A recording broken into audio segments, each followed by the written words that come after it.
chapter 24 talks about this incredible moment after Jesus had died on the cross and he's resurrected, but the disciples don't fully know he's resurrected. They're hearing that there's no one in the tomb, that the body's not in the tomb, but they don't have all the details together. And two of the disciples are walking along the road of Emmaus, and they're headed back into Jerusalem, and they come across this man. And this man looks at them and he says, "What's going on? Why is everybody dismayed?" And they begin to tell him what has happened, and they're shocked that he doesn't know. Because at that time, those that were crucified were hung on crosses along the road in order to deter the idea of revolt or riot or going against the law. And so they couldn't understand why he didn't know what was happening. And Jesus, not revealing who he was to them, began to speak to them and began to share and teach them and offer them hope.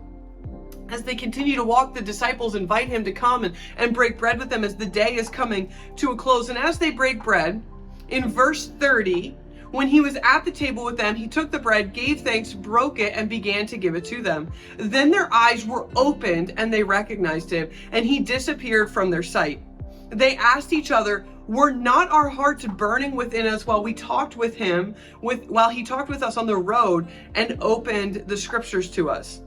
And it continues, it says, "They got up and returned at once to Jerusalem, and there they found the 11 and those with them assembled together and saying, 'It's true, the Lord has risen and he has appeared to Simon.'" And then they shared what they had experienced. Here's the thing, they were walking with Jesus.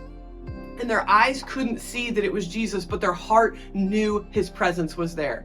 We go through situations and circumstances where we're looking for Jesus. We're looking for the Lord's presence. We're looking for his guidance, but we can know in our heart that his peace is in the midst of the situation. We can know in our heart that his peace, his discernment, his guidance is in the middle of right here, and it's leading you forward. He is with you always. Sometimes we don't see what we want to see with our eyes in the physical, but we know in the spiritual his presence is there. And I love this passage because it reveals to us that those that walked with him and sat with him and spent days upon days with him didn't recognize them with their eyes, but they recognized him with their heart. They recognized him in spirit. And so I encourage you today, whatever you're going through, as you look for the presence of the Lord, be reminded that he is always with you. Scriptures tells us that he never leaves us nor forsakes us, that he walks with us, but that his peace is always with us. And right here we can see that they felt a burning in their heart before they saw him with their eyes. So I encourage you today, whatever you're going through, the Lord's presence is with you. Even if you don't see what you're expecting to see in the physical, he is with you in the spirit to guide, lead, and direct you through everything you walk through.